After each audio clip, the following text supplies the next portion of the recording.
Bueno, pues muy buenas tardes a todos los que están en este webinar. Les habla Tony Sécola. Gracias por estar aquí con nosotros nuevamente.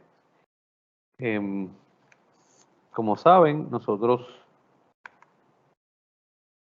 les enviamos todos los martes un newsletter con todos los temas actualizados, los cambios que hay más relevantes. Y entonces los jueves hasta ahora a las 4, pues estamos haciendo pues estos webinars para pues hablarles un poquito más en detalle de las cosas más relevantes y las cosas que más nos apremian como comerciantes. Siempre hacemos la advertencia, ¿verdad? Que esto no es una consulta como tal, esto es nuestro mejor entendimiento hasta el momento de las distintas cosas. Hay muchas cosas que no se saben todavía y así lo vamos explicando a través de la presentación. Pero no es una consulta legal como tal, es simplemente nuestro mejor entendimiento con la esperanza de que les ayude a tomar buenas decisiones. El objetivo, como siempre, pues nada, discutir los cambios más relevantes que nos pueden afectar como comercio, identificar las dudas que ustedes puedan tener para obviamente irnos durante la semana a tratar de conseguir algunas preguntas, algunas respuestas a esas dudas. Y de vez en cuando pues traerle algún invitado especial. Hoy nos acompaña el señor Jorge Cardona, que trabaja con una empresa non-profit que se llama Consumer Credit Counseling. Ellos son clientes nuestros, son amigos nuestros y básicamente pues es una empresa que, entre otras cosas, se dedica a ayudar a personas, individuos y a comercios a bregar con la situación cuando las finanzas pues se ponen un poquito complicadas y tienen que ayudarle con el tema del crédito y cómo, pues no, todos estos temas de cómo subsistir cuando el tema financiero pues se complica un poco. Así que ahorita hablamos un poquito más con él, pero le damos la bienvenida. La estructura de hoy, como siempre, las preguntas por el chat, todos en mute. Siempre hacemos la advertencia de que estamos grabando este seminario. Al final, como ustedes saben, Joan se lo envía a todos los participantes, al igual que los distintos documentos que mencionamos a través de la presentación. Esperamos que hoy dure unos 45 minutos. Hoy no hay mucho tema nuevo que profundizar. Y aquellos temas que hayamos profundizado en webinars anteriores, pues como están todos grabados, pues ustedes siempre pueden ir y familiarizarse con los mismos si así les hace falta. Así que los primeros 10 minutos, pues yo voy a hablar un poquito sobre los cambios de esta semana. Después es la parte de Jorge, de Consumer Credit Counseling, que les estuve hablando. Después nuestra compañera Elizabeth Sánchez, que es nuestra gerente de recursos humanos, nos va a estar hablando un poquito sobre el proceso de autocertificación y reactivación de negocios, que básicamente son estas guías que el gobierno está pues, tratando de implementar, ¿no? De que todos los patronos pongamos in place, y sí que nos afecta de alguna manera u otra a todos los comercios, y quiero que por lo menos tengan una idea de lo que estamos haciendo nosotros y lo que se supone que estemos haciendo todos los comercios que estamos afectados por esto. Y por último, nuestra compañera Nivia Charies le va a estar un poquito sobre el módulo de pago y unos distintos improvements que le hemos hecho a la plataforma para que sea más ágil la manera en que ustedes pueden procesar los pagos a través de nuestra plataforma. Nivia probablemente ustedes la conocen, es la que se encarga de las transiciones en nuestra empresa, y sí que nos va a estar hablando un poquito sobre ese módulo. Y al final, pues siempre las preguntas. Pues como siempre, mi parte hoy dura solamente 10 minutos porque no han pasado muchas cosas que ameriten mucha profundidad, pero las cosas más relevantes pues se las comento. Ayer en la comunicación del SBA se aclaró, el SBA todas las semanas, todos los miércoles por la noche emite una sección de preguntas y respuestas y básicamente, bien curiosamente, pues por primera vez vi esto, así que se los comparto. Sí hay una ventana para aquellos que cogieron el préstamo del PPP. Siempre hemos hablado que o se toma el préstamo del PPP o se toma el beneficio del crédito por retención de empleo, y todavía es así, es una o la otra, pero aclararon que aquellos que hayan conseguido el préstamo y lo devuelvan para el día de hoy, y era mayo 14, le hicieron una extensión hasta mayo 18, hasta el lunes, pues aquellos que después se arrepintieron y se dieron cuenta de que en verdad el crédito era mejor alternativa para ellos que lo que fuese el PPP, pues que sepan que pueden, con el mismo amor que recibieron el préstamo, pues devolverlo, y si así lo hacen para el 18, que es el lunes, pues pueden entonces solicitar y gestionar el tema del crédito por retención. Esto salió en las preguntas y respuestas de ayer, de mayo 13. Asumo que se venía hablando desde antes y ayer fue que lo incluyeron en esa sección. El senador Eduardo Batia pues presentó unas medidas, ¿verdad? Para que, como hemos hablado antes, hay un tema de la condonación de la deuda a nivel federal. Pues se habla de que el préstamo del PPP, una vez que lo condonen, pues esa condonación de deuda pues no va a constituir ingreso tributable. Como hemos hablado en otras ocasiones, pues cada vez que tú tienes un préstamo, si alguien te lo perdona, pues en teoría uno está contento, ¿verdad? Porque ahora tienes una deuda menos, así que eso para Hacienda es ingreso, porque te dieron un dinero que tú nunca lo tributaste como tal y nunca lo tuviste que repagar. Es interesante porque aunque a nivel federal está claro que la condonación de la deuda es exenta, en Puerto Rico ahora es que están legislando para que esa condonación de la deuda pues también sea exenta y eso un buen principio, ¿no? Pero yo pongo aquí que esa no necesariamente es la pregunta, porque hay ciertos debates en internet y demás, y empresas como quizás mi firma de CPA, pues se van a afectar de alguna manera u otra, porque la posición del IRS a nivel federal es que si te condonan el préstamo, te lo condonaron porque tú invertiste ese dinero o lo gastaste en ciertos gastos, ¿verdad? En nóminas, rentas, etcétera. Y lo que están diciendo es, la condonación de la deuda va a ser un evento no tributable, pero de la misma manera que ese evento es no tributable, como esos gastos en realidad los pagué yo, pues entonces tú no tienes derecho a esas deducciones en tu planilla. Por lo tanto, la posición del IRS es que la condonación de la deuda no va a ser ingreso, pero los gastos que incurriste con ese dinero, pues no van a ser gastos del negocio. Entonces, pues si tú tienes un negocio que, pues, por las distintas razones, por dar un ejemplo, ¿no? Estaban operando, conseguiste el PPP vamos a poner el número redondo, son 100 mil pesos. Esos 100 mil pesos, pues en realidad, si tú no los, o sea, y los gastaste en nómina, pues la realidad del caso es que al final van a ser tributables de cierta manera, porque al tú no tener el gasto, pues entonces tus ingresos regulares, los ordinarios, los de siempre, van a aumentar, ¿verdad? Porque la condonación de la no tributa, pero los gastos no los puedes deducir. Y si los gastos no los puedes deducir, asumiendo que tienes ingresos de los que tenías antes, por ejemplo, les pongo como ejemplo nuestra firma de CPA. Nuestra firma de CPA sigue trabajando, sigue facturando por las planillas, haciendo auditoría, dando consultoría, todo tipo de cosas. Pues la firma de CPA sigue generando ingresos. Y sigue, la firma pues va a tener sus ingresos que siempre ha generado, pero va a tener unos gastos que no va a poder deducir.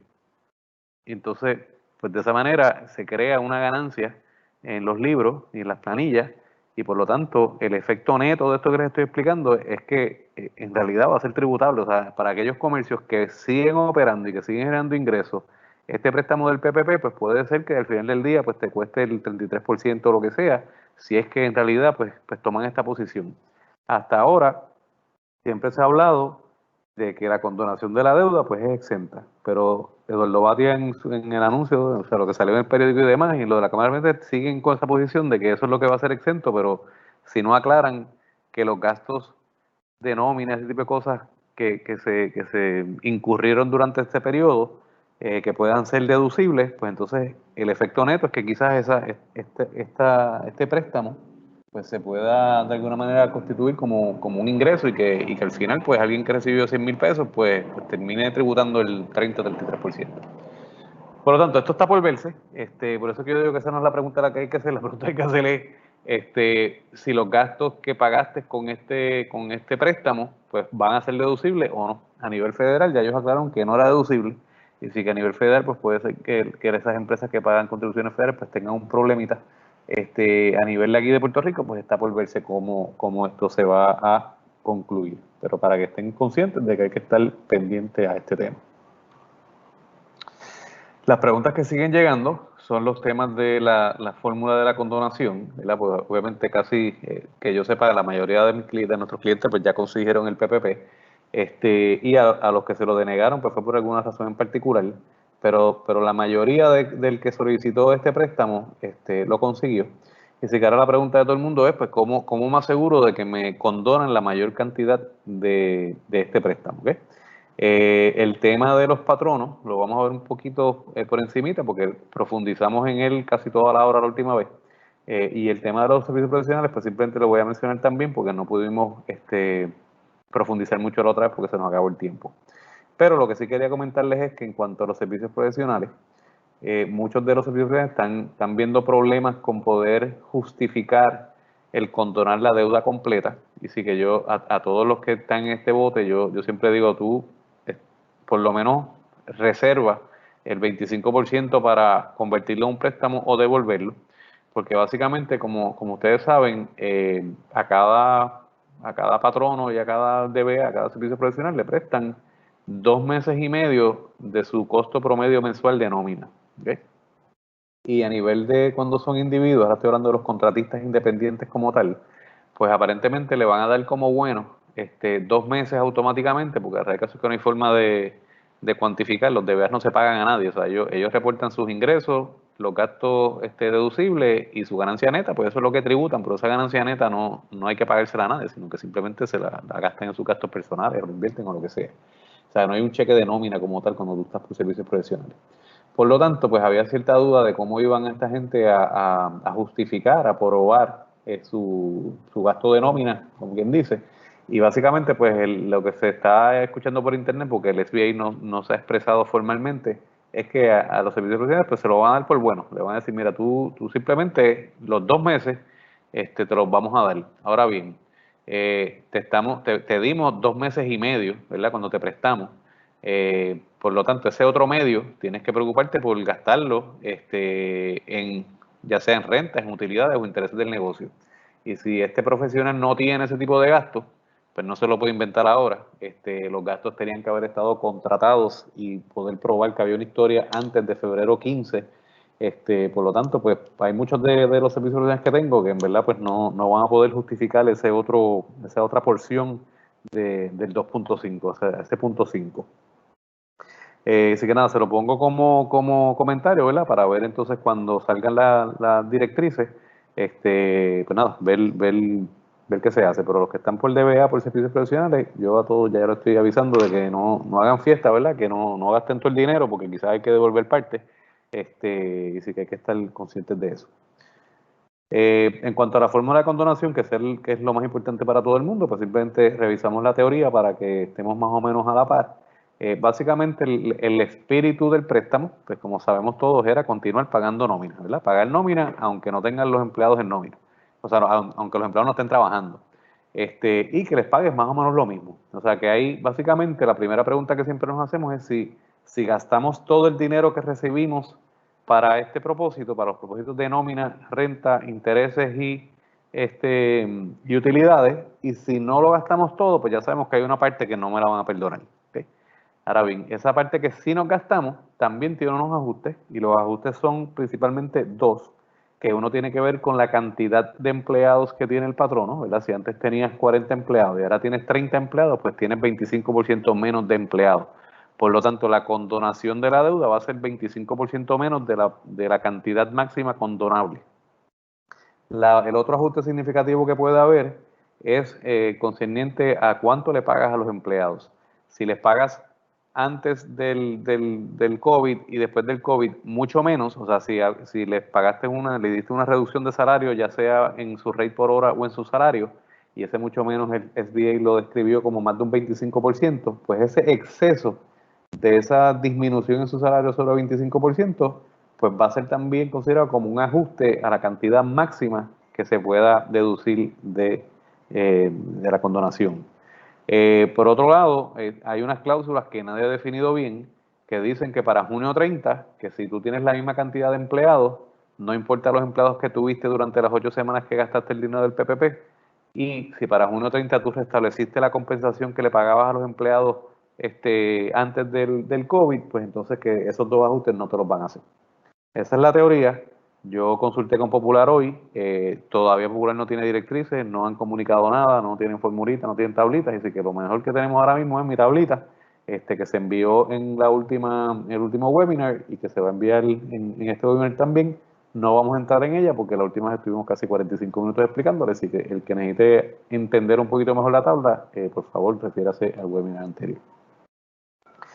Es importante que, como les hablé ahorita, aquellos empleados que decidan no regresar, pues entonces ya hay reglamentación o aclaraciones de que si el empleado no decidió volver a trabajar contigo, pues entonces que no te va a contar para la reducción en la condonación. ¿Ves? Para eso hay que establecer ciertos pasos.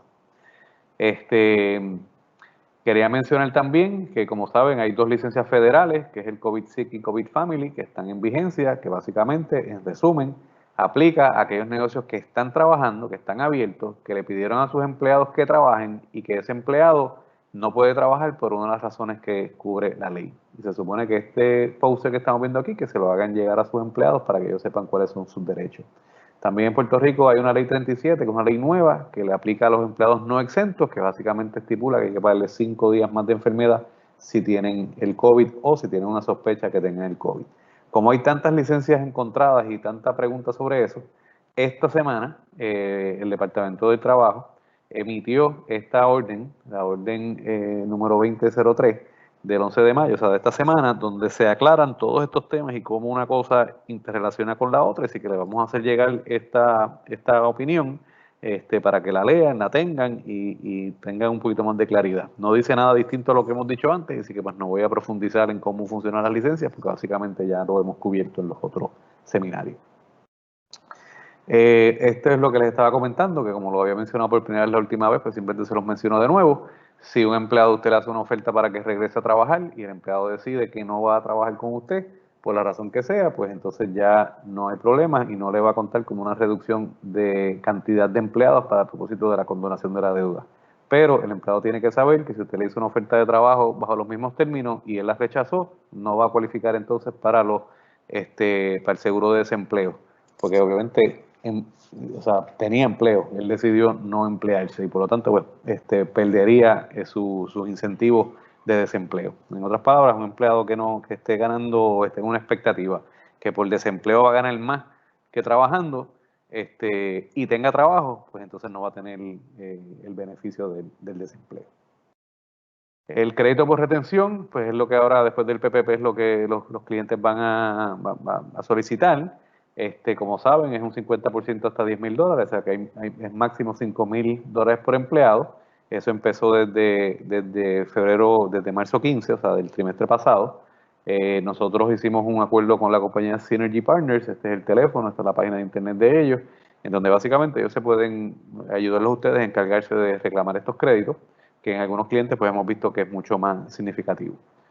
Como habíamos hablado anteriormente, hay una oportunidad, ¿verdad? Si usted entiende que básicamente es mucho más el dinero que puede obtener en créditos que lo que obtiene en el PPP o por las razones que sea, pues prefiere entonces el crédito, pues tiene una oportunidad para el lunes devolver el dinero. Y entonces aquí le estamos repartiendo un white paper que hizo la compañía Synergy Partners, donde básicamente te compara ambos programas para que usted pueda tomar una mejor decisión y se la hacemos llegar entonces como parte de los materiales de este webinar. Quiero que sepan que el crédito pues, es algo confuso en algunas áreas. Sí comenzó en el primer trimestre, ¿verdad? Y hay clientes que sí pudiesen solicitar crédito desde el primer trimestre, pero a la fecha ese parte del crédito se reclama, ¿verdad? Cuando se hacen las trimestrales de marzo ya vencían en el 30 de abril, las cuales se hicieron para nuestros clientes y por lo tanto pues los créditos que se pudieron haber solicitado a través de esa forma pues no se solicitaron, número 1, porque quizás ya tenían el PPP, número 2, porque quizás no cualificaban, y número 3, porque la forma no estaba disponible. Aquí ven que es un draft, que la forma para solicitarlo no está todavía, y sí que es algo medio teórico, medio confuso, porque aunque quisiéramos solicitar el crédito todavía no está, así que asumimos que en el camino la forma va a salir de forma final, y que entonces lo que puede hacer el patrón es enmendar esa forma, o usar la forma 7200, que es esta que está acá, para que la IRS le envíe el crédito de los empleados hasta $5,000 según aplique en cada caso. ¿Okay? Lo otro que les iba a mencionar era que todavía no tenemos a nadie que sepamos que haya conseguido los $50,000 del Fondo de Prevención de Cesantía. Nosotros hemos seguido haciendo los trámites para solicitar este fondo. No hemos logrado, para unos clientes, no lo hemos logrado, pero sepa que existe, que todavía la esperanza está y que son $50,000 que pueden solicitarle al gobierno de Puerto Rico para ayudarle a reembolsarle los gastos que hayan incurrido para retener empleos y que sean gastos que se incurrieron para que estos empleos pudiesen trabajar de forma remota y de esa forma retener el empleo. Como muchos de ustedes ya saben, hoy la gobernadora anunció unos incentivos adicionales. Está por verse qué quiere decir exactamente esto y qué requisitos tiene. Lo único que sabemos es que están hablando de $1,000 a los cuentapropistas, o sea, los que están por servicios profesionales, que eso está excelente porque eso es bastante para... O sea, de esos hay un montón de contribuyentes.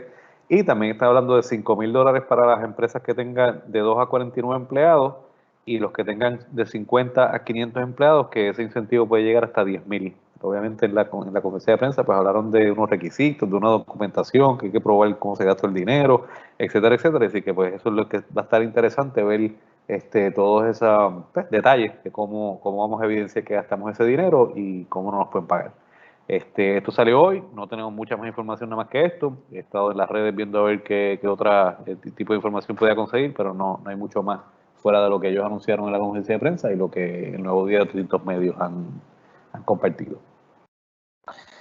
Les recuerdo las fechas más importantes: el 15 de mayo, que es mañana. Si ustedes hicieron retenciones por servicios profesionales durante abril, pues esas vencen mañana. El 20 de mayo, que es la semana que viene, vencería el IBU de lo cobrado durante marzo del 2020. El 15 de junio vence las planillas de contribución sobre ingresos para las entidades conductos, que son los partnerships, las corporaciones de individuos, etcétera. Y ya el 1 de julio, que ya se está acercando, pues la exención del B2B para algunos negocios que venden más de $300,000, pues ya va a estar en vigor. Así que quizás usted paga un poquito menos de business to business, ese 4% en algunos de sus proveedores, si facturan ellos menos de 300,000. Y regresamos al tema de las retenciones por servicios profesionales, y por eso vamos a hablar un poquito en el módulo de pago, de que ya mismo volvemos entonces a esos temas. En julio 1 comienzan otra vez las retenciones. Habiendo dicho eso, paro aquí mi presentación. Invito entonces a Jorge a que nos hable un poquito de consumer y las distintas cosas que hay que tener en mente con este tema de la liquidez de los negocios, de los individuos, etcétera. Así que muchas gracias a todos y cualquier pregunta la atendemos al final. Muchas gracias, señor Secola. Como usted bien indicó, pues Consumer Credit Counseling es cliente de Archavo. Déjenme ver si agrando esto. Y creo que no lo estoy haciendo bien. Nosotros en Consumer Credit Counseling llevamos 30 años al servicio de la comunidad. Nuestro objetivo es orientar y educar a los consumidores acerca de todos los temas relacionados a las finanzas personales y el uso del crédito. La visión es que la salud financiera es un derecho de todos. En esencia, pues los servicios son los siguientes: consejería financiera. La consejería financiera se divide a su vez en la planificación financiera, que es un término muy amplio, que eso es un tema muy abarcador que llevan a cabo realmente los planificadores financieros certificados. Nosotros de todos los temas que cubren un planificador financiero certificado, nos circunscribimos a la parte de la situación monetaria. Los planificadores financieros pues entran en otros detalles que son relacionados a los seguros que tenga la persona, los riesgos, cómo los cubre, la planificación de la jubilación, las contribuciones. Pues esos aspectos, eso se lo dejamos a los expertos como ustedes, particularmente el aspecto contributivo, eso se lo dejamos a ustedes. Y de hecho, pues recomendamos a clientes nuestros que nos visitan que tienen aspectos contributivos, pues que acudan a gente como ustedes. Pero nosotros pues nos circunscribimos a la parte básica de cómo estás tú ahora mismo, cuánto te sobra, cuánto te falta todos los meses. Y algo que quiero puntualizar es el hecho de que la inmensa mayoría de las personas que nos visitan tienen un déficit en sus presupuestos, ya sea porque se quedaron desempleados o se les redujo el ingreso por X o Y razón, le bajó el volumen de su negocio o se enfermó alguien en la familia, etcétera, etcétera. Hay un sinnúmero de razones por las cuales existen situaciones que ocasionan que el individuo tenga un déficit en su presupuesto, independientemente de el nivel de escolaridad, independientemente de cuánto gana o ganaba. Yo he tenido personas que ganan más de $100,000 al año y no les sobra nada. Y he tenido personas que se ganan el mínimo por hora y viven, no tendrán un BM nuevo, pero viven a tono con su realidad económica del momento. Y eso es lo que nosotros llevamos a cabo todos los días. Le hacemos un análisis del presupuesto de la persona y lo llevamos de la mano para mejorar esa situación. Pero muchas de las personas que nos visitan tienen negocio propio, son cuentapropistas, como mencionó el señor Sécola, y pues están evaluando qué hacer, cómo salgo de esta situación. Pues nada, vamos con calma, desmenuzando la situación y evaluando sus opciones. Así que ese es el punto de partida para todo el mundo. Con solamente $30 le hacemos un análisis del presupuesto de la persona, análisis de ingresos, gastos y deudas. Y muchas personas se preguntan cómo se puede ahorrar en este momento. Pues nada, es cuestión de proponérselo y hacer unos ajustes en algunos gastos. Se puede ahorrar. Si se puede ahorrar, no importa cuán poquito entendamos que ganamos, que no debemos minimizar lo que nos ganamos, simplemente vamos a vivir basado en la realidad económica del momento. Consejería de crédito, pues se subdivide en rehabilitación de crédito, análisis de crédito, autoidentidad. Esa primera rehabilitación de crédito, hay una confusión en lo que es rehabilitación y reparación. El crédito no se repara. Hay muchas personas que le dan a entender o quieren darle a entender a las personas, a los consumidores, que el crédito se puede reparar y nada que ver. Si es una situación que ha ocasionado que se refleje en el informe de crédito un error, pues eso sí se puede corregir. Los errores sí se pueden corregir, pero no tienes que pagarle nada a nadie por corregir errores.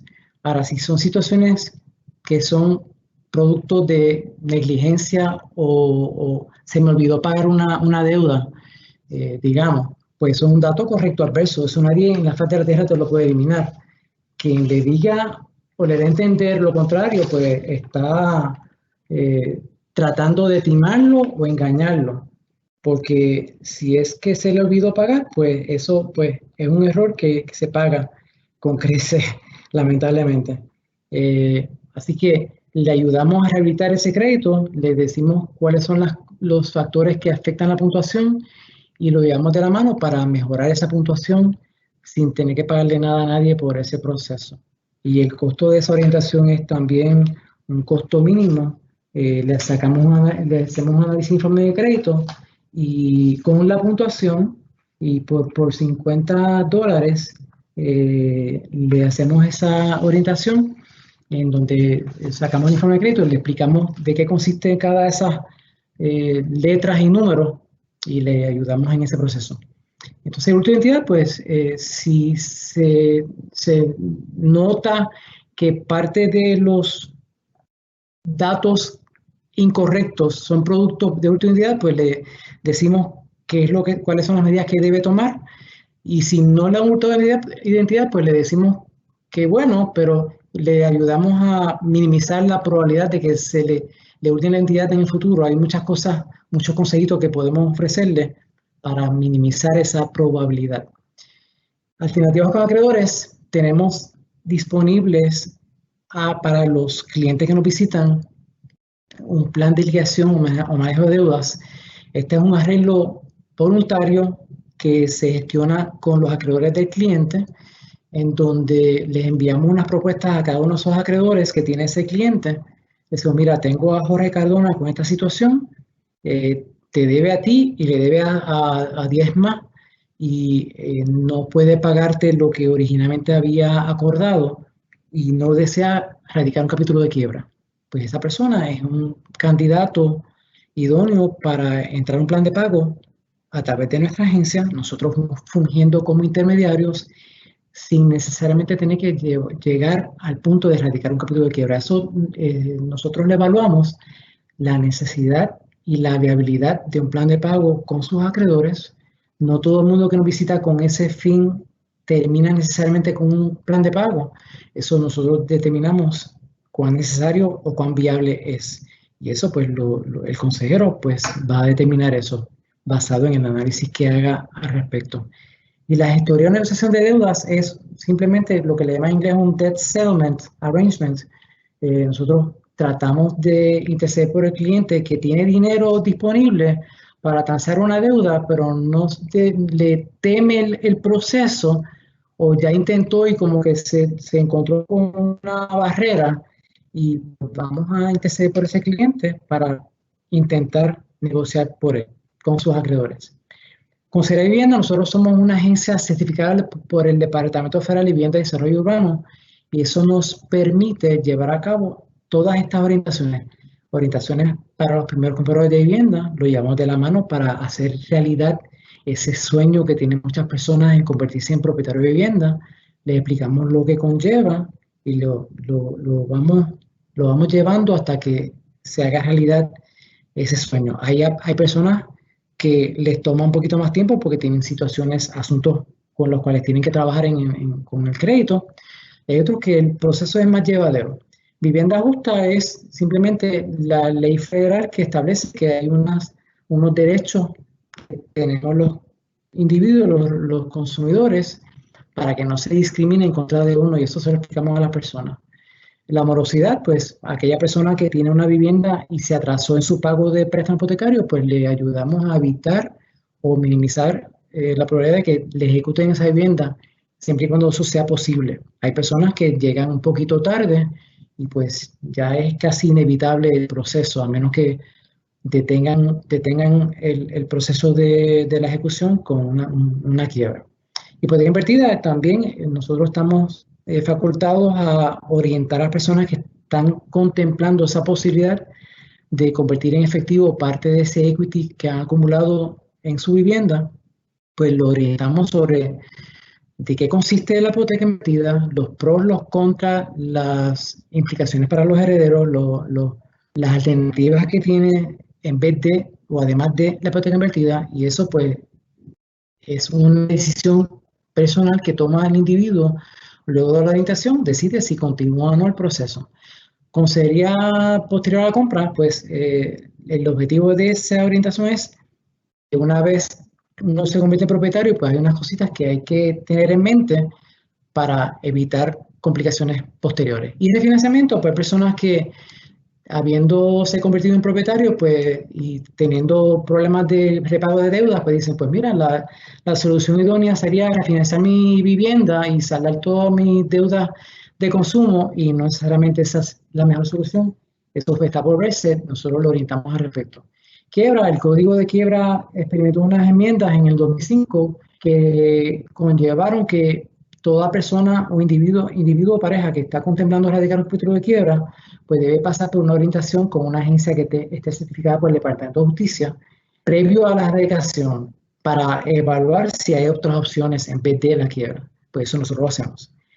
Aparte de la orientación previo a la erradicación, está una orientación luego de haber erradicado y antes de obtener el descargo, que también esa orientación la proveemos, y el objetivo de esa segunda es minimizar la probabilidad de que esa persona vuelva a erradicar posteriormente una quiebra por la misma situación. Puede ser que tenga que erradicar por otra situación, pero la idea es evitar que tenga que erradicar por la misma situación. El programa SBO es un programa que está dirigido a empresarios, cuentapropistas, individuos que comenzaron su negocio, y el objetivo es, pues, orientarlos sobre las opciones que tienen, porque casi todos, la inmensa mayoría de los que tienen negocio propio en Puerto Rico no se han incorporado, así que el ingreso de ellos en el negocio es el ingreso de ellos, y los gastos del negocio son los gastos de ellos, y el crédito de ellos es el crédito del negocio, etc. Por eso los orientamos sobre cómo buscarle opciones para que mejore ese negocio o para que comiencen un negocio. Comenzarlo o expandirlo puede ser un programa que está dirigido a ellos, dura como 1 hora y media y actualmente no tiene costo porque hay unos fondos que nos habilitaron a los efectos.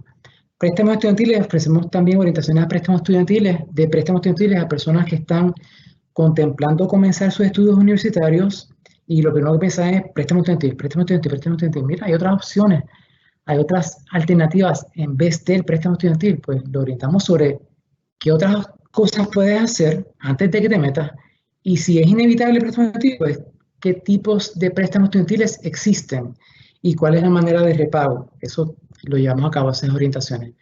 Para los estudiantes, pues también el objetivo es orientarlos, vamos a las escuelas, vamos a las universidades, vamos a todos los niveles para llevar el mensaje, sembrar esa semillita desde el principio, desde jovencito, para que sepan que hay otras opciones, la importancia del ahorro, planificación financiera y concepto básico del crédito. Sharpening Financial Focus es un programa también muy interesante que permite que el individuo que entra en un portal en particular, hay un enlace, moneycheckup.org, que permite un autoanálisis para ver cómo tú estás manejando tu finanza. Y es bien interesante, es como un semáforo, verde está todo bien, amarillo precaución y rojo, ojo, tienes que buscar orientación inmediatamente. Así que eso, abuelo pájaro, fui a las millas porque tengo poco tiempo, pero aquella persona que haya presenciado este webinar, esta presentación, que haya escuchado y visto esta presentación y le interese más información al respecto, pues puede comunicarse con nosotros con mucho gusto a esos números de teléfono 722-8835 o el 185-717-2227. Tenemos oficinas en Santurce, que es la oficina central en Cobians Plaza, y tenemos otra sucursal en la ciudad de Orlando, en Florida, para aquellos que salieron y brincaron al charco. Muchas gracias y buenas tardes. Jorge, muchas gracias por tu intervención, muy agradecido, muy buena. Yo quiero que todos los clientes que nos estén escuchando y los patronos que nos están escuchando, pues entiendan que el propósito de esta presentación es que todos nos tenemos que preocupar por el bienestar de nuestros empleados. Y obviamente pues que quizás muchos de ellos, pues sus empleados o sus cónyuges pues están afectados por todo este tema. Y obviamente pues lo que queremos es que sepan que hay corporaciones serias establecidas en Puerto Rico que pueden ofrecerle a sus empleados, ¿verdad? Si saben y si preguntan si algún empleado está en distress, ¿verdad? Que tiene alguno de estos problemas, pues mira, lo envían a donde Consumer, y Consumer obviamente los puede ayudar a manejar este tipo de situación. Quizás a ustedes como incentivo, como patronos, pueden quizás absorber parte del costo de este tipo de dinámica, ¿verdad? Para ayudar a sus empleados.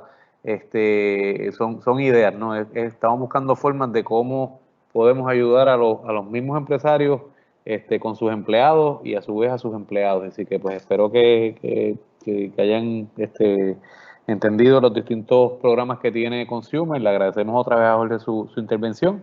Así que pues ya saben la información de cómo pueden conseguirlos y a dónde pueden enviar sus empleados si alguno de ellos pues está afectado porque ustedes mismos les quitaron horas o cerraron o lo que sea ante la situación, o porque entonces la pareja del empleado pues pueda también estar afectada y demás, entonces las finanzas familiares pues pueden estar afectadas. Lo que queremos es que ayudar a los empleados a manejar este tipo de situación y el estrés que pueda conllevar. Pues ahora pasamos a donde Elizabeth, que Elizabeth nos va a hablar un poquito sobre el programa de autocertificación y que eso conlleva para nosotros los comerciantes en Puerto Rico. Adelante, Elizabeth, por favor. Buenas tardes a todos. Gracias por la oportunidad de estar aquí compartiendo con todos ustedes. En el día de hoy se me ha dado la tarea de poder compartir sobre lo que tiene que ver con el plan de prevención y COVID que se está requiriendo a todos los patronos. Voy a estar compartiendo la pantalla.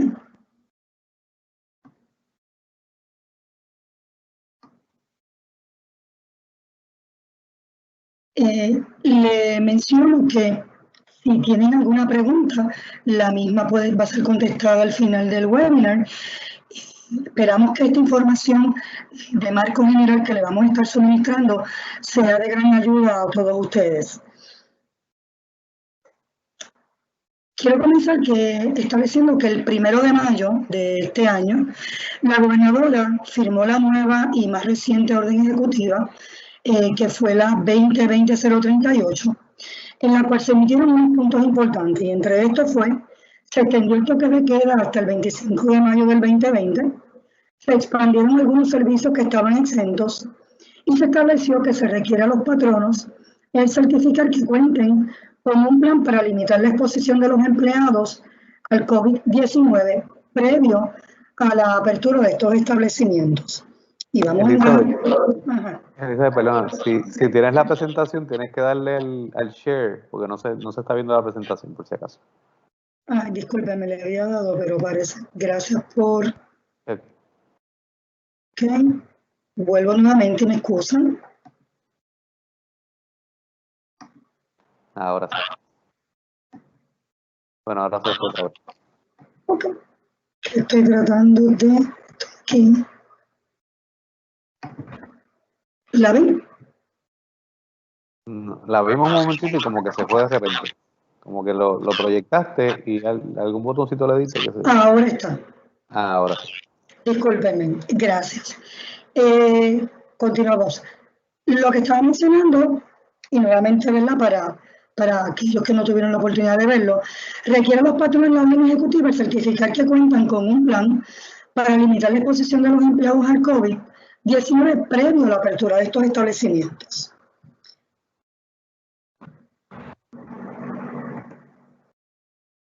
¿Y esto qué significa? Y nos hacemos una pregunta como establecimiento, que para poder reabrir mi negocio según la orden, ¿tengo que tener un plan para limitar la exposición de los empleados al COVID previo a la apertura? La respuesta es sí. Lo que establece la orden ejecutiva es que el patrono deberá presentar un plan de prevención y control de exposición al COVID al Departamento del Trabajo y Recursos Humanos de Puerto Rico, junto con el plan y formulario que se ha designado como autocertificación patronal, y que el documento está codificado como el FC 101-04 del 2020. Este documento consta de 3 páginas y está disponible en el portal del Departamento del Trabajo. ¿Por qué tengo que hacer un plan de prevención de exposición al COVID? La Ley de Seguridad y Salud en el Trabajo establece que todo patrono es responsable de proveer a sus empleados un lugar seguro y salubre. Por otro lado, la Administración de Seguridad y Salud Ocupacional, mejor conocida como OSHA, establece una jerarquía para el control de riesgo en los lugares de trabajo. Estos cubren a grandes rasgos la eliminación de riesgos, la sustitución de riesgo, controles de ingeniería, controles administrativos y el uso de equipo de protección personal. OSHA ha establecido unas guías para desarrollar lugares de trabajo seguros para todos los empleados. Aquí le estoy incluyendo lo que es la página de OSHA y que en coordinación con el Centro de Control y Prevención de Enfermedades, el CDC, por sus siglas en inglés, ha establecido unas guías para la recomendación del uso de protección y, entre otras alternativas que también se establecen en la página de OSHA, de cómo establecer estas guías y planes para proveerle lugares de trabajo seguros a todos los empleados. ¿Qué significa si yo no establezco estos lugares de trabajo seguros para nuestros empleados?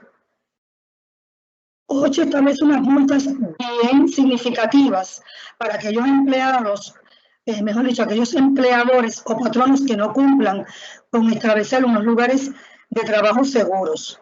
Estas multas pueden comprender desde $5,000 hasta $70,000 por infracción.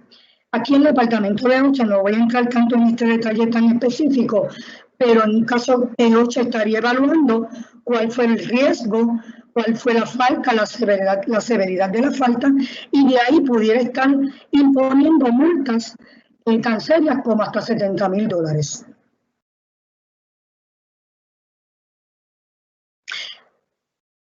Muchos de los clientes que están compartiendo aquí con nosotros ya se encuentran operando. Y nos preguntamos, ¿qué pasa si ya estoy operando por razón de haber estado exento en órdenes ejecutivas previas? La orden ejecutiva establece que como requisito se debe de someter la autocertificación patronal y el plan de control de exposición lo antes posible y de manera diligente, y esto no va a conllevar que ningún patrono o empleador tenga que paralizar sus operaciones.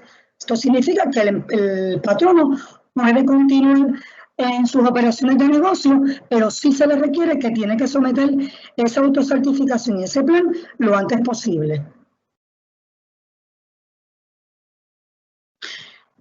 Ahorita vamos a ver un poquito más en detalle, pero a grandes rasgos, ¿qué debe considerar ese plan de prevención? Para efectos de OSHA, en general, ese plan debe de cubrir unos aspectos básicos que se deben considerar en todos los planes para las protecciones de los empleados. Estos son controles de ingeniería, controles administrativos, prácticas de trabajo seguras y equipos de protección.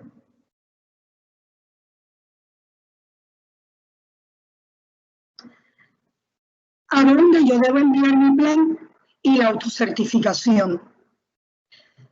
Los patronos exentos del cierre que interesen reanudar sus operaciones deben someter la autocertificación patronal creada por el Departamento del Trabajo y que la misma se encuentra disponible en el portal del Departamento del Trabajo previo a la apertura de su negocio. Nuevamente, obviamente, aquellos que estén operando deben de como quiera someter la autocertificación y el plan. Este documento debe de ser completado en todas sus partes y firmado por el patrono o un representante autorizado del mismo. La autocertificación debe de ser enviada con el plan de control de exposición, que más adelante voy a compartir con ustedes uno nuevo ejemplo, del COVID al siguiente correo electrónico. Y este es autocertificaciones puertorico8@trabajo.pr.gov. Ahí está el correo electrónico donde todo patrono debe de someter su plan y su autocertificación patronal.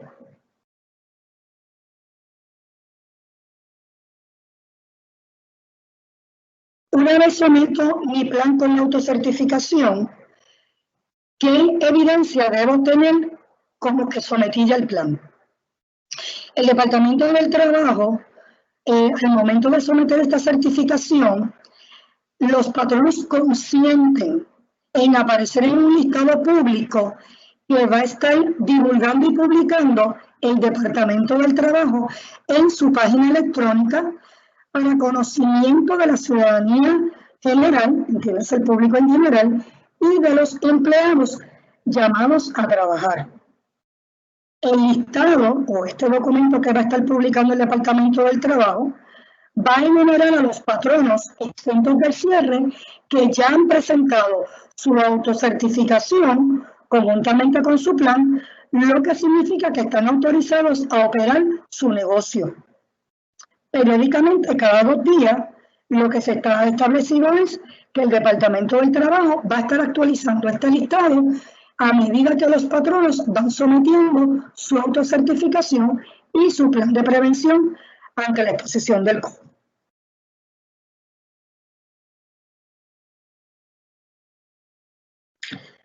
Quiero compartir con ustedes esta imagen que ven aquí.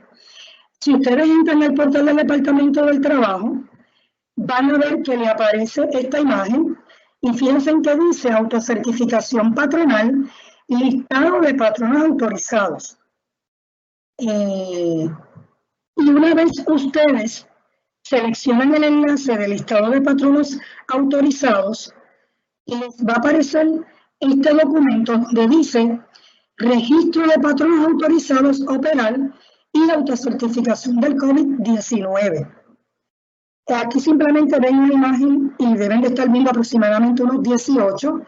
Yo hice el ejercicio, hay un sinnúmero de patronos, por lo que pude ver sobre 200 patronos que ya han ido sometiendo su plan con su autocertificación y que usted va a hacer el ejercicio de buscarse y poder ver que ya usted aparece en ese listado.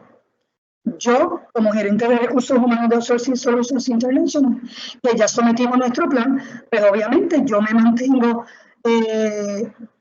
ya de manera consistente verificando que nuestra empresa ya esté en el listado que está publicando el Departamento del Trabajo.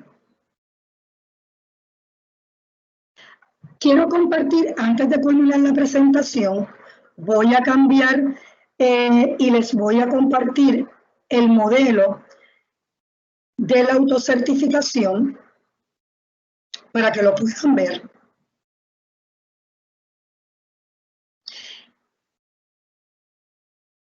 Antes de compartirle, no están viéndolo, déjenme compartir nuevamente la pantalla.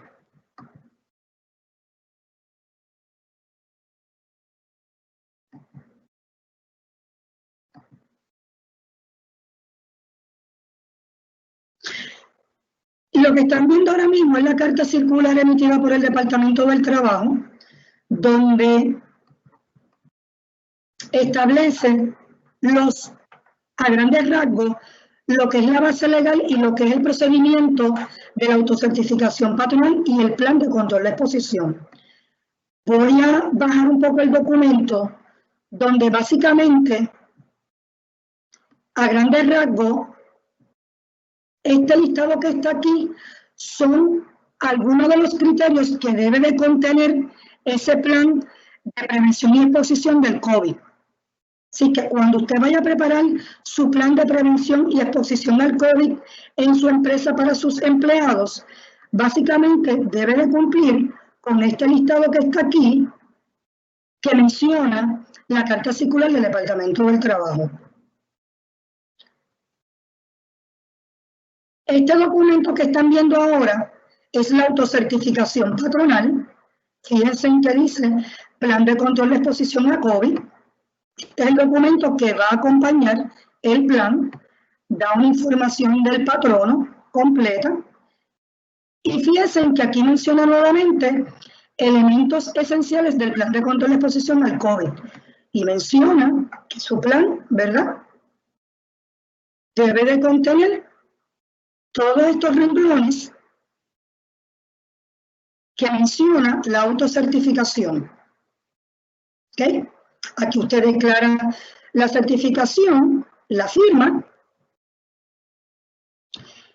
y voy a compartir con ustedes nuestro plan de prevención. Este es el plan de prevención de Outsourcing Solutions International. Este fue el documento que ya nuestra empresa sometió al Departamento del Trabajo. Voy un poquito rápido, ¿verdad? Solamente pues para que vean un poco y puedan tener una idea de lo que puede ser el plan. Es bien importante señalar que usted va a estar evaluando su operación y la información del CDC, una de las recomendaciones que le puedo suministrar a todos los participantes que me están escuchando, donde le da algunas guías que le pueden ayudar dependiendo la clasificación que pueda tener su negocio de alta exposición, mediana exposición o baja exposición en cuanto a sus empleados. La realidad es que esto es algo que es parte de lo que nosotros como patronos tenemos que cumplir. Esto se añade a la responsabilidad que nosotros tenemos de poderle suministrar a nuestros empleados un lugar seguro, libre de riesgo, libre de accidentes. Así que gracias por haberme permitido poder compartir con ustedes. Cualquier duda, cualquier pregunta que ustedes tengan, la vamos a estar contestando al final del webinar. Y de tener alguna pregunta que no tengamos información en el momento que la realicen, gustosamente le vamos a estar enviando la información vía correo electrónico. Gracias y buenas tardes. Gracias, Elizabeth. Pregunta que te hago. ¿Este documento como tal se puede accesar a través de la página del Departamento del Trabajo? O sea, las 18 compañías aquellas, sus planes de prevención son públicos. O sea, la gente los puede ver. Bueno, si el plan es público, tendría que verificar, no tengo esa información, pero sí el listado. El listado todo el mundo lo va a ver, está disponible en la página y ahí el patrono se va a buscar y va a ver todas las compañías que ya cumplieron con el plan. Entonces, y todas las compañías se supone que tengan un plan. Correcto. En resumen, es lo que estamos hablando. O sea, que todos nuestros clientes tienen que estar conscientes de que tiene que cada uno hacer su plan para cumplir con los requisitos. Y nada, y esto es a modo de ejemplo lo que nosotros hicimos, pero que sepa cada uno que tiene que hacer el suyo, y que pueden entonces pues, dejarse llevar por esta introducción que Elizabeth nos dio.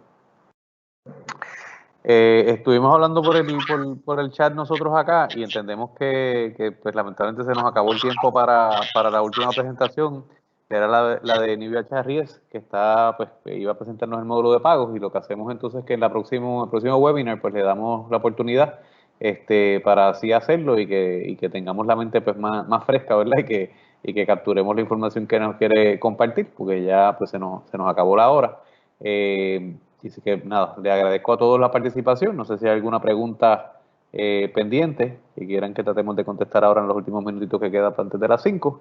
O si no, pues como siempre nos pueden escribir y con mucho gusto durante la semana pues les vamos contestando las dudas que puedan tener. Joan, tú nos dejas saber si tienen alguna duda el grupo. Voy a estar dando 5 preguntas de las primeras 5 que recibimos. Las demás las contestamos por correo electrónico, enviamos las contestaciones por correo electrónico, pues ya las tengo acá. La primera es, ¿sabes si SBA va a hacer trailing del dinero que no se da, que nos da el SBA? Perdón. No entendí la pregunta, pero me imagino que va en línea de cómo ellos van a verificar que hayas usado el dinero en lo que ellos pretendían que lo usara. Y hay un proceso de certificación que no está claro, pero básicamente después de junio 30, después de que pasan las 8 semanas, pues los bancos van a emitir una guía de qué tipo de información hay que someterles para ellos poder constar que el dinero se gastó en la forma en que se suponía que se gastara.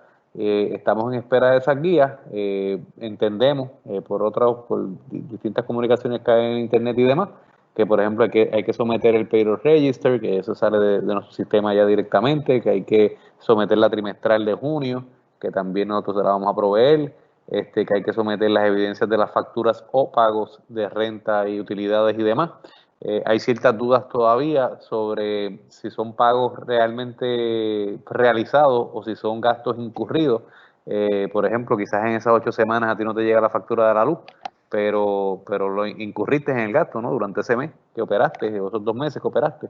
Y son ejemplos que todavía estamos en duda de cómo es que actually se va a someter la evidencia, pero sí sabemos que hay que someter evidencia, que cada banco va a sacar su librito, como digo yo, y que todavía ningún banco lo tiene. Yo le pregunté a 2 de los 3 bancos principales y todavía no tienen ellos mismos las instrucciones y no están claros qué van a pedir y cómo va a ser ese proceso de certificación, pero sí hay que someter la evidencia.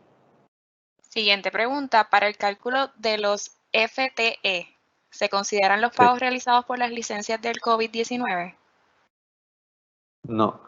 Las licencias que se pagan para propósitos del COVID-19, si son el COVID-19 Sick y el Family, que me están preguntando, asumo que sí, pues no se consideran esos pagos como parte de las nóminas pagadas para propósitos de la condonación de la deuda, porque lo que se pague bajo esas 2 licencias se recupera eventualmente a través de reducciones en los pagos futuros al IRS o en las trimestrales. Así que básicamente esas licencias ya las está pagando el gobierno federal, y si te prestan dinero para entonces, y tú le pagas a los empleados y después pides un crédito y también te perdonan eso que le pagaste a los empleados, pues tendrías un doble beneficio, y eso es lo que se espera. Lo que sí está claro es que tú le puedes pagar a los empleados, trabajen o no, ¿verdad? O sea, horas realmente trabajadas o horas que simplemente se las pagaste porque sí. Pues esas horas sí cualifican para el PPP, ¿verdad? Para sumar las horas las compensaciones pagadas. Y esa compensación que tú le pagas puede incluir días de vacaciones, días de enfermedad, cualquier otras licencias que tengas, después que no sean las del COVID Sick y COVID Family. Pero sí puedes incluir otro tipo de licencias o comisiones o hasta el plan médico, todos otros gastos de nómina relacionados a los empleados, pues sí lo puedes incluir como parte de la compensación pagada durante esas 8 semanas para efectos del cálculo de la condonación de la deuda.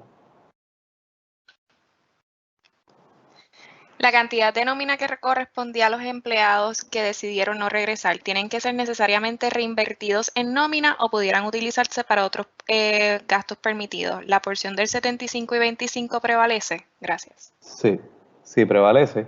Y básicamente siempre, 75% tiene que ir destinado a nómina y el resto sería para los otros 3 tipos de gastos. Y por eso entonces en el webinar pasado orientamos un poco sobre que en verdad nosotros como patronos queremos que nuestros empleados regresen, no solamente porque el momento de abrir pues son empleados adiestrados que podemos abrir más rápido, es más fácil y demás, buscar empleados nuevos de por sí es un costo adicional. Y obviamente no tienes la agilidad de un empleado que tenía el conocimiento ya.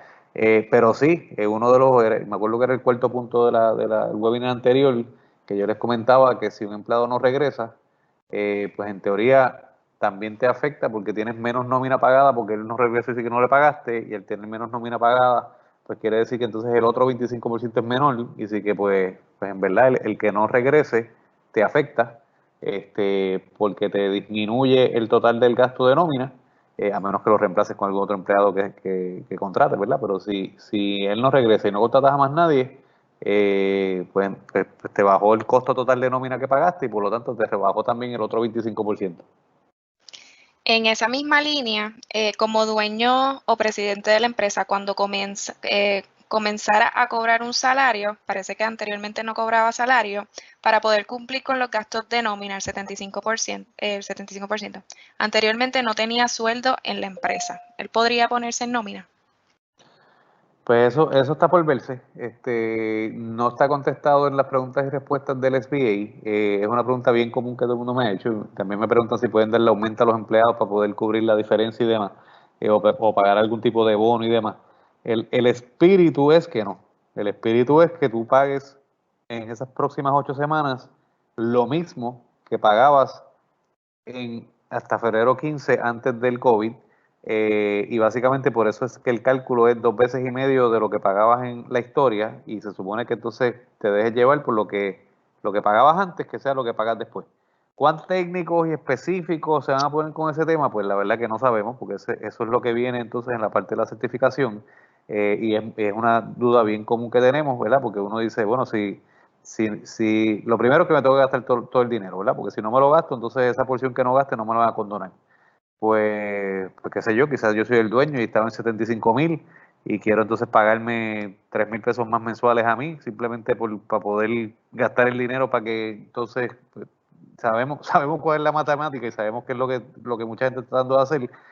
La contestación por este momento es que no se supone, porque se supone que la compensación futura sea en base a la compensación pasada, pero eso es lo que yo he leído a través de las páginas de internet y demás, no es una posición oficial del SBA y de los bancos, que son los que actually van a verificar en qué se gastó el dinero.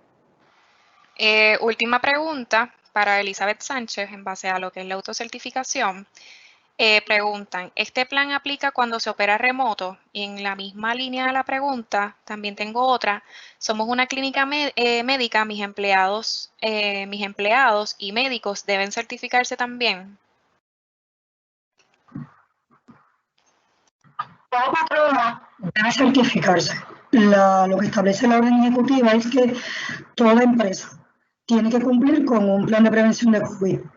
En cuanto a la otra pregunta que establece lo de remoto, la realidad es que lo que se establece es que una de las alternativas que se establece para la prevención del COVID es la flexibilidad de trabajo remoto, pero no excluye el que porque empleados que estén remotos no se tenga que someter un plan de prevención del COVID al Departamento del Trabajo. Pudiera indagar un poquito más, pero siendo un poquito eco, ¿verdad?, de lo que dijo ahorita el presidente, el espíritu de esto es que todo patrono, y respectivamente tenga el personal trabajando remoto o no, cumpla con someter un plan de prevención y exposición del COVID, porque en algún momento dado se entiende que va a haber una reapertura de esas facilidades y que independientemente pues debe de someter el plan. No sé si contesté la pregunta con esa información. Pues muchas gracias. Perfecto, pues muchas gracias a todos por participar. Tenemos aquí el listado de las preguntas que se quedaron pendientes. Con mucho gusto las vamos a estar entre hoy y mañana. Gracias nuevamente por interesarse, ¿verdad?, por estos temas. Y obviamente mientras más conocimiento tengamos, pues mejor podemos atravesar esta crisis.